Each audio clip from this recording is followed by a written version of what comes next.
السلام علیکم ورحمۃ اللہ وبرکاتہ۔ اعوذ باللہ السمیع العلیم من الشیطان الرجیم من حمزہ ونفخہ ونفثہ۔ سورہ بقرہ کی آیت نمبر 87 میں اللہ رب العالمین فرماتا ہے، اور ہم نے موسیٰ کو کتاب دی، پھر ان کے بعد بہت سے رسول بھیجے، من جملہ ان کے ابن مریم بھی تھے جن کو ہم نے کھلی نشانیاں عطا کی تھی، اور روح القدس یعنی جبریل سے ان کو مدد کی تھی۔ لیکن اے بنی اسرائیل، تم نے کبھی بھی کسی رسول کی صحیح معنوں میں اطاعت نہیں کی۔ جب کبھی تمہارے پاس کوئی رسول ایسے احکام لے کر آیا جس پر عمل کرنے کو تمہارا دل نہیں چاہتا تھا، تو تم نے سرکشی کی اور ان احکام پر عمل نہیں کیا، بلکہ ان رسولوں میں سے ایک جماعت کو تم نے جھٹلایا اور ایک جماعت کو قتل کر دیا۔ اللہ تعالیٰ نے پھر بنی اسرائیل کو اپنے احسان جتانے کا مقصد یہ تھا کہ یہ لوگ احسان فراموشی نہ کریں، محمد رسول صلی اللہ علیہ وسلم پر ایمان لے آئیں۔ اللہ تعالیٰ نے پہلا احسان یہ جتایا کہ اس نے موسیٰ علیہ السلام ہم کو کتاب دی تاکہ اس کے ذریعہ بنی اسرائیل منزل مقصود تک آسانی سے پہنچ جائیں۔ اللہ تعالیٰ فرماتا ہے سورہ بقرہ کی آیت نمبر 53 میں، اے بنی اسرائیل، وہ وقت یاد کرو جب ہم نے موسیٰ کو کتاب اور حق و باطل میں تمیز کرنے والی چیز عطا فرمائی تاکہ تم ہدایت یاب ہو جاؤ۔ الف لام میم تنزیل کی السجدہ کی آیت نمبر 23 میں اللہ رب العالمین فرماتا ہے، ہم نے موسیٰ کو کتاب دی تھی، تو اے رسول صلی اللہ علیہ وسلم، آپ اس کے ملنے میں شک نہ کرنا، ہم نے اس کتاب کو بنی اسرائیل کے لیے ذریعہ ہدایت بنایا تھا۔ سورہ اعراف کی آیت نمبر 145 میں اللہ رب العالمین فرماتا ہے، ہم نے موسیٰ علیہ السلام کے لیے تختیوں میں ہر قسم کی نصیحت لکھ دی تھی۔ سورہ اعراف کی آیت نمبر 154 میں اللہ رب العالمین فرماتا ہے، ان تختیوں میں جو کچھ تحریر تھا، اس میں ان لوگوں کے لیے جو اپنے رب سے ڈرتے ہیں ہدایت اور رحمت تھی۔ اللہ تعالیٰ نے بنی اسرائیل کو دوسرا احسان یہ جتایا کہ کفینا من بعدہ بالرسل، موسیٰ علیہ السلام کے بعد بہت سے رسول بھیجے تاکہ ان کے فیض، صحبت اور ان کے وعظ و نصیحت کے برکت سے بنی اسرائیل ہر قسم کی ترقی کی راہ پر کامیابی و کامرانی کے ساتھ گامزن رہیں۔ اللہ تعالیٰ فرماتا ہے الف لام میم تنزیل السجدہ کی آیت نمبر 24 میں، ہم نے بنی اسرائیل میں بہت سے امام بنائے جو ہمارے حکم سے ان کو صحیح راستہ کی رہنمائی کرتے تھے۔ رسول اللہ صلی اللہ علیہ وسلم فرماتے ہیں، صحیح بخاری اور صحیح مسلم کی حدیث ہے، بنی اسرائیل میں سیاست کے فرائض انبیاء انجام دیا کرتے تھے۔ جب ایک نبی کا انتقال ہو جاتا تھا تو دوسرا نبی اس کا جانشین ہو جاتا تھا۔ پھر اللہ تعالیٰ نے تیسرا احسان یہ جتایا کہ اس نے بنی اسرائیل کی ہدایت کے لیے عیسیٰ علیہ السلام کو مبعوث فرمایا اور ان کو کھلی نشانیاں اور معجزات عطا فرمائے، جن کی موجودگی میں عیسیٰ علیہ السلام کی نبوت میں کوئی شک کی گنجائش باقی نہیں رہی۔ پھر روح القدس سے ان کی تائید فرما کر مزید احسان فرمایا، لیکن افسوس کہ بنی اسرائیل ان تمام احسانات کے باوجود سرکشی کرتے رہے۔ روح القدس کی تائید کا ذکر اللہ تعالیٰ نے کئی جگہ فرمایا۔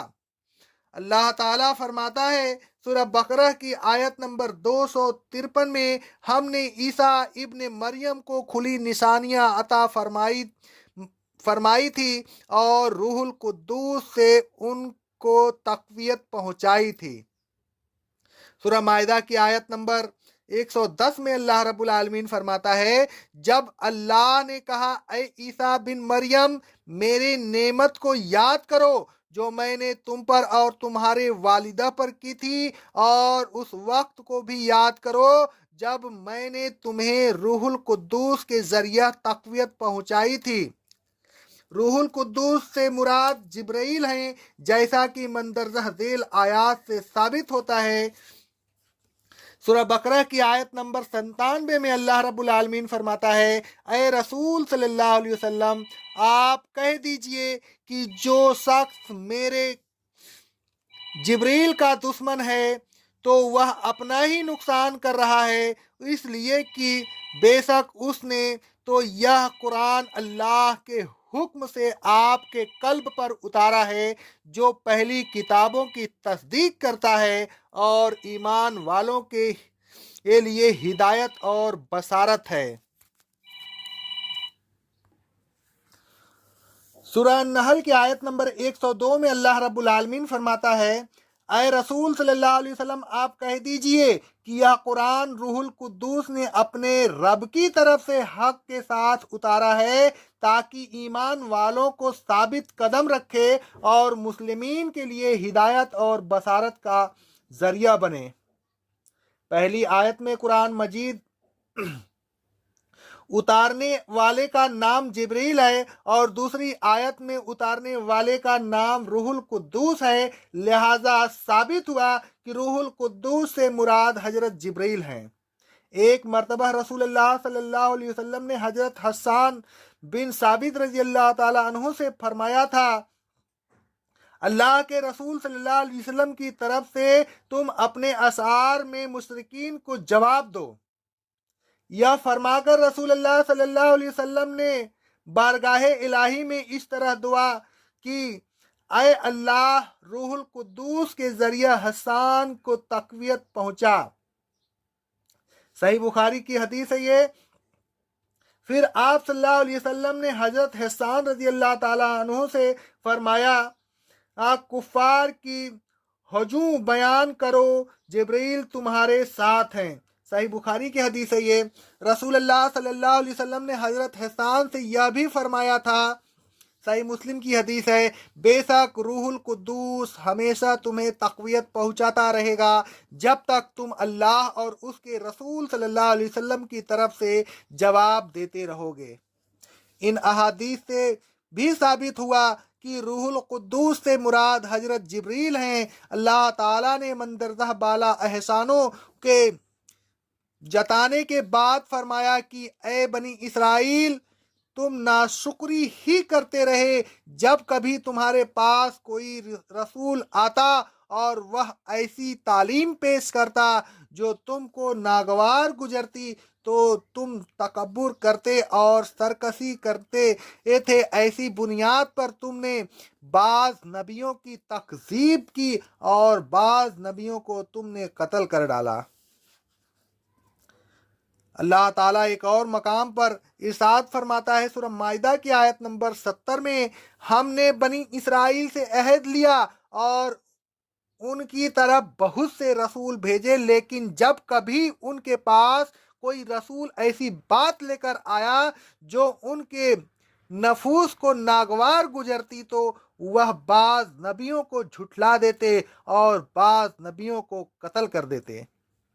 الغرض اللہ تعالیٰ آیت زیر تفسیر میں بنی اسرائیل کی سرکشی اور انعامات الہی کی ناشکری کا ذکر کرتے ہوئے بنی اسرائیل کو تنبیہ فرماتا ہے اور رسول صلی اللہ علیہ وسلم کو ایک قسم کی تسلی دیتا ہے کہ یہ قوم ہی ایسی ہے کہ جب کبھی ان کی مرضی کے خلاف کسی نبی نے کوئی بات کہی تو یہ اس کو جھٹلا دیا کرتے تھے یا اسے قتل کر دیا کرتے تھے۔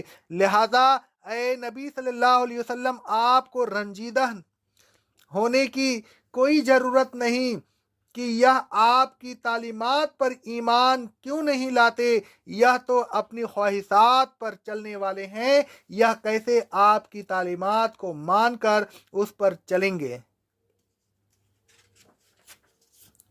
اے لوگوں رسول اللہ صلی اللہ علیہ وسلم کے ذریعہ جو شریعت اللہ تعالیٰ نے نازل فرمائی ہے اس پر ایمان لائیے اور اس پر خلوص کے ساتھ عمل کیجیے۔ شریعت کے بعض احکام اگرچہ آپ کی طبع پر بار گزریں، تاہم ان پر ایمان لائیے اور ان پر عمل کیجیے۔ احکام الہی کا طبع پر بار گزرنا ایمان کی علامت نہیں۔ آپ اپنے ایمان کی اصلاح کیجیے، اپنی خواہشات کو احکام الہی کا تابع کر دیجیے اور اسی میں خوشی محسوس کیجیے۔ شریعت کو اپنی خواہشات کے مطابق ڈھالنے کی کوشش نہ کیجیے، نہ کسی حیلہ سے شریعت کے احکام میں تبدیلی کیجیے۔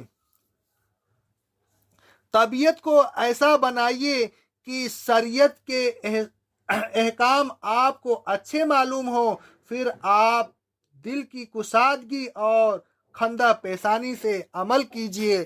اقول قولی ھذا استغفر اللہ استغفر اللہ استغفر اللہ۔